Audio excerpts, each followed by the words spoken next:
Olá, meu nome é Carlos, eu sou aluno de licenciatura em matemática pela Unirio, por meio do consórcio CEDERJ. E nós vamos falar um pouquinho agora sobre a criação do jogo de xadrez, a lenda, uma das lendas sobre a criação desse jogo. Existem muitas lendas, mas essa é uma das mais aceitas e mais divulgadas, difundidas, né?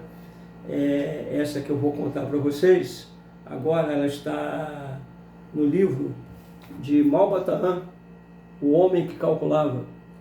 Malbatahan é um pseudônimo de um professor de matemática chamado Júlio César de Melo Souza, que viveu entre 1895 e 1974, mas que nos deixou um legado literário muito extenso. Então, neste livro, ele conta a seguinte história. Um rei andava muito triste há algum tempo porque tinha perdido uma batalha e nessa batalha perdeu o seu filho, que morreu em combate. E um dos seus súditos, vendo essa tristeza do rei, criou um jogo a fim de servir como entretenimento para tentar afastar um pouco essa tristeza do rei, que já vivia muito tempo assim. Então ele criou o jogo de xadrez, que constitui neste tabuleiro, com esses quadradinhos de cores diferentes uma da outra. Normalmente aqui a cor verde ela é preta, mas ela pode ser qualquer cor diferente da branca. E na primeira linha tem 8 quadradinhos ou 8 casas, e tem 8 linhas. Sendo assim, eu tenho 64 quadradinhos ou 64 casas.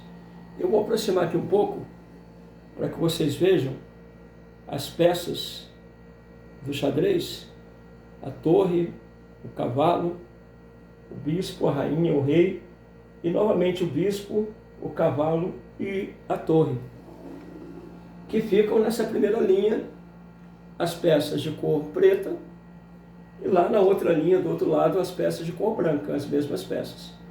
E na segunda linha ficam os peões. São 8 peões dispostos nesta linha e 8 peões brancos dispostos na linha de cima. Então são 2 exércitos, um de cada lado, que combatem, né? Nesse jogo há um combate entre esses 2 exércitos, onde se usam muitas estratégias, tem que se pensar muito, se observar, pensar em cada jogada. O rei ficou impressionado com esse jogo, jogava dia e noite, e de tão impressionado que ficou, prometeu ao seu súdito a recompensá-lo. Queria recompensá-lo de alguma forma. E disse a ele: me peça o que você quiser. O súdito disse: eu não quero nada, eu fiz isso apenas com a intenção de tirar a tristeza do seu coração e que o senhor possa se entreter com esse jogo e dessa forma também treinar estratégias, né? Porque enquanto está jogando, vai treinando estratégias, e esse é o meu único objetivo. E o rei insistiu, mas depois de muito insistir, o súdito então resolveu fazer um pedido. Como naquela época se produzia muito trigo, ele pediu a sua recompensa em trigo. E o rei perguntou: mas quanto de trigo você quer? Pode pedir à vontade. Naquela época se produzia muito trigo, toneladas e toneladas de trigo. E o rei falou: peça à vontade. E ele disse: olha, eu quero, para esse jogo que eu criei, para a primeira casa eu quero 1 grão de trigo, para a segunda 2 grãos de trigo, para a terceira 4 grãos de trigo, para a quarta 8 grãos de trigo, aqui 16, 32, 64 e 128, e assim contando até a 64ª casa. Como é isso? Vou aproximar aqui para vocês verem, eu já deixei aqui escrito. Então seria aqui 1 grão de trigo para a primeira casa, 2 grãos de trigo para a segunda casa, 4, 8, 16, 32, 64, 128. Vejam que aqui já não tem a quantidade de pontinhos representando os grãos de trigo, porque não caberia, né? Então os números estão aqui em cima, e nós temos aqui embaixo representados as potências. O que é isso? Eu tenho o número 2, elevado à potência 0 é igual a 1. O número 2 elevado à potência 1 é igual a 2. O número 2 elevado à potência 2 é igual a 4. Assim sucessivamente até 2 elevado à sétima potência, que é 128.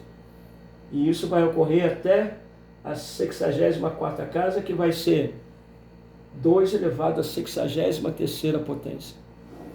Então, os calculistas e os algebristas da época tiveram bastante trabalho para calcular esse número, né? O rei, que aparentemente pensou que fosse simples o pedido, se viu diante de um número imenso e não teria como recompensar, atender esse pedido do seu súdito. E ele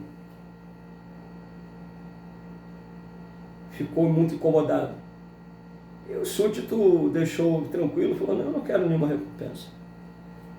Ele passou os dias jogando xadrez com o rei, se tornou um dos seus conselheiros, e ele viveu ali no reino sobre a confiança do rei, e lhe aconselhando e tendo todas as regalias ali do palácio. Então, desta forma, o jogo de xadrez, além de ser muito interessante para que a gente possa jogar, desenvolver habilidades de pensamento, de estratégias, ele vai nos ajudar a compreender esse conteúdo de matemática que nós vamos apresentar, que é a potenciação. Nós olhamos aqui para a potência de base 2 e vimos o que cada uma representa: 2 elevado a 0, 2 elevado a 1, 2 elevado a 2, e desta forma julgo que fica bem interessante, né, para nós entendermos o que vem a ser a potenciação. Observe aqui que quando a gente não consegue escrever no número por ser muito grande, a gente pode usar essa operação que é chamada a potência. Tá? Então, espero que vocês tenham gostado das histórias, e nós vamos seguir estudando este conteúdo e vendo mais alguns detalhes sobre ele.